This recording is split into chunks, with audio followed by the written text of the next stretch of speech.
नमस्कार, मैं रोशन जायसवाल। आप देख रहे हैं बलिया आजकल। दोस्तों, पूर्वांचल की राजनीति में आजमगढ़ हमेशा चर्चा में रहता है और चर्चा इसलिए आजमगढ़ की होती है कि पूर्वांचल में आजमगढ़ मंडल किसने बनवाया। आजमगढ़ मंडल की घोषणा किसने की। तो चर्चा ये होती है कि तत्कालीन मुख्यमंत्री मुलायम सिंह यादव के प्रयास से आजमगढ़ मंडल बना। चूंकि आजमगढ़ समाजवादियों का गढ़ माना जाता है, कई बार चुनावी अवसर आया, कभी रमाकांत यादव, कभी मुलायम सिंह यादव, कभी अखिलेश यादव।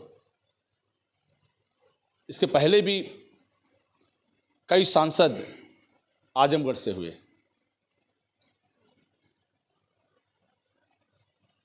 जब 2014 की मोदी लहर थी, मंत्री मुलायम सिंह यादव लोकसभा प्रत्याशी के रूप में आजमगढ़ धरती पर उन्होंने कदम रखा और 2014 में वह आजमगढ़ के सांसद बने। उसके बाद एक अवसर आया 2019 का। 2019 में समाजवादी पार्टी के तत्कालीन राष्ट्रीय अध्यक्ष अखिलेश यादव वहाँ से चुनाव जीते और वहाँ के सांसद बने। मौजूदा समय में उनके चचेरे भाई धर्मेंद्र यादव आजमगढ़ के सांसद हैं। बात हम कर रहे थे लालगंज क्षेत्र की। आजमगढ़ जनपद का लालगंज लोकसभा क्षेत्र है। अच्छी बाज़ार है, अच्छा मार्केट है और आजमगढ़ और बनारस के बीच में लालगंज पड़ता है। लालगंज एक तहसील भी है, विधानसभा भी है और संसदीय लोकसभा भी है। वहाँ से दरोगा सरोज सांसद हैं।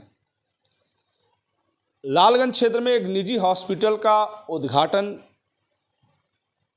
करने के लिए समाजवादी पार्टी के राष्ट्रीय अध्यक्ष सांसद अखिलेश यादव पहुंचे हुए थे।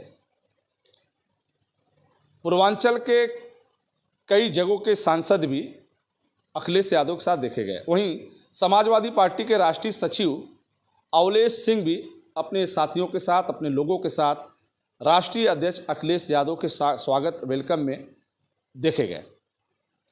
तो अखिलेश यादव आजमगढ़ को इसलिए नहीं भूलते हैं क्योंकि उनके पिता वहाँ के सांसद रहे हैं, स्वयं वो सांसद रहे हैं और उनके भाई मौजूदा समय में वहाँ के सांसद हैं। और जब राजनीति की बात आती है, आजमगढ़ की बात आती है, तो मौजूदा समय में आजमगढ़ में जो 10 विधानसभा क्षेत्र है और 2 लोकसभा क्षेत्र है, 10 विधानसभा क्षेत्र में समाजवादी पार्टी के विधायक हैं। और जो अभी 2024 का लोकसभा चुनाव हुआ, उसमें 2 लोकसभा क्षेत्र आजमगढ़ में है, आजमगढ़ और लालगंज। इन दोनों लोकसभा क्षेत्रों में समाजवादी पार्टी के सांसद हैं। यानी 10 विधानसभा और 2 लोकसभा क्षेत्र में समाजवादी पार्टी के विधायक और सांसद हैं। और जब आजमगढ़ की जो तस्वीर बदली है, आजमगढ़ का जो विकास हुआ है, उसकी भी चर्चा समाजवादी करते हैं और ये उदाहरण पेश करते हैं कि मुलायम सिंह यादव और अखिलेश यादव की सरकार में आजमगढ़ बेहतर हुआ है, सुंदर हुआ है और विकास के पथ पर अग्रसर रहा है। आजमगढ़ में आखिर भाजपा की लहर क्यों नहीं चलती। आजमगढ़ सदर विधायक से लगातार 9 बार से विधायक दुर्गा प्रसाद यादव हैं। आजमगढ़ के लोग समाजवादी पार्टी को क्यों अपनाते हैं। अभी वर्तमान समय में भी 2-2 सांसद समाजवादी पार्टी के झोली में गई। तो कुछ लोगों से हमारी बातचीत हुई आजमगढ़ से, तो उनका कहना है कि विकास को लेकर यहाँ वोट होता है, क्योंकि आज भी लोग अखिलेश यादव और मुलायम सिंह यादव को विकास को नहीं भूल पाए हैं। तो समाजवादियों की फोकस, समाजवादी पार्टी की फोकस, अखिलेश यादव की फोकस आजमगढ़ में इसलिए रहती है कि 10 सीटों पर विधानसभाओं में या 2 लोकसभाओं सीट में वहां समाजवादी पार्टी का झंडा बुलंद है। भारतीय जनता पार्टी ने बहुत प्रयास किया।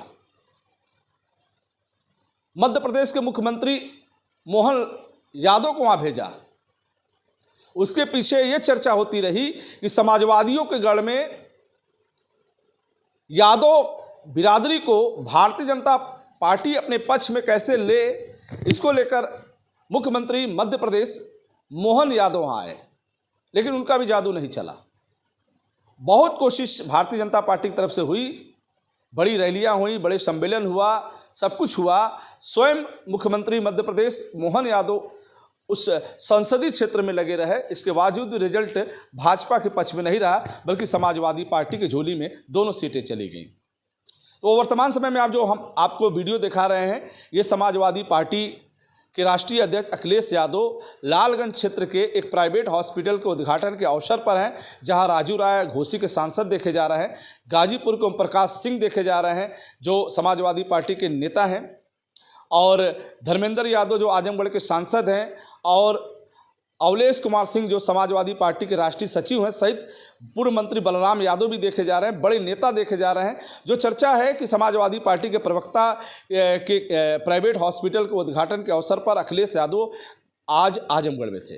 फिर हम आपसे जुड़ेंगे, तब तक रहता ही जुड़े रहें हमसे बलिया आजकल से। मैं रोशन जायसवाल, नमस्कार। मैंने उसमें कहा है कि किसी भी तरह का संविधान से दिया हुआ आरक्षण में छेड़खानी स्वीकार नहीं कर सकते। मैंने आपसे कहा किसी तरह का छेड़खानी नहीं स्वीकार कर सकते समाज से। विधायक नफीस जी आ गए। मैं नफीस जी का बहुत बहुत स्वागत है, आपके बीच आए हैं। और नहीं, ये बात यही खत्म हो जाए। अरे सुनो यार, कई बार गुस्से में हमसे भी कोई बात निकल जाती है। नफीस ने लगता है उस दिन खाना नहीं खाया था, उस दिन खाना नहीं खाया था, उन्होंने नहीं खाना नहीं खाया था, इसलिए गुस्से में कोई बात निकल गई, उसको बुरा मत मानिए। स्वास्थ्य रिलेटेड मुद्दा है, लेकिन ये जो बात कह रहे हैं हम लोग कभी ध्यान में रखेंगे, जिससे कभी इस तरह का किसी कार्यक्रम में ना बात आए।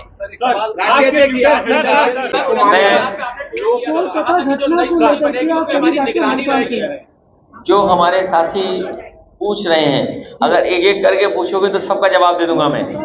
लोकसभा चुनाव के बाद पूर्वांचल में पहली बार आपका आगमन है, पूर्वांचल में झोली भरकर आपको सीट दी, तो पूर्वांचल की जनता के लिए क्या कहना है? मैं पूर्वांचल की जनता का बहुत आभार प्रकट करता हूं, धन्यवाद देता हूं। पूर्वांचल की जनता जहां राजनीतिक सूझबूझ के साथ फैसला उन्होंने लिया, वहीं पूर्वांचल की जनता से समाजवादियों का बहुत भावनात्मक रिश्ता रहा है, और आजमगढ़ से बेहद भावनात्मक रिश्ता समाजवादियों का हमेशा रहा है। हम पूर्वांचल की जनता को और खासकर पूरी उत्तर प्रदेश की जनता को भरोसा दिलाते हैं, जिस जिम्मेदारी के लिए आपने हमको चुन करके भेजा है, लोकसभा में बैठ करके खड़े होकर के आपके तमाम सवालों पर सरकार को घेरेंगे और आपको न्याय। ये कोई नई चीज नहीं है। आपने गंगा का पानी की सफाई के लिए कितना पैसा बह गया नमामि गंगा के नाम पर, वो तो एक पुल बहा है, और एक पुल नहीं बहा, बिहार में कई पुल बहे हैं। अगर देश में सबसे ज्यादा पुल बहे होंगे तो शायद बिहार में बहे होंगे, और उसका कारण कई कारण हैं। कई बार नदियां अपना रास्ता बदल देती हैं, क्योंकि ये बड़ा सवाल है। मान लीजिए पुल बनाया यहाँ, मैं एक खबर देख रहा था आपके किसी चैनल के माध्यम से चल रही थी कि जहां पुल है वहां पर नदी नहीं बह रही थी, नदी कहीं और बह रही थी। तो कई बार नदी किसी कारण, हमारे डेवलपमेंट के कारण या जल भराव के कारण रास्ता बदल देती है। तो जब रास्ता बदल देगी तो उसका जिम्मेदार कौन है? आप भी नदी के किनारे जो लोग रहते होंगे वो जानते होंगे, कभी नदी इधर बह रही है, कभी इधर बह रही है। लेकिन वो तो एक अलग सवाल है। उससे बड़ा सवाल ये है कि नमामि गंगा और माँ गंगा को सफाई के लिए जो हजारों करोड़ रुपए आए थे वो साफ हो गए, उसके बारे में क्या कहोगे आप? 10 सीटों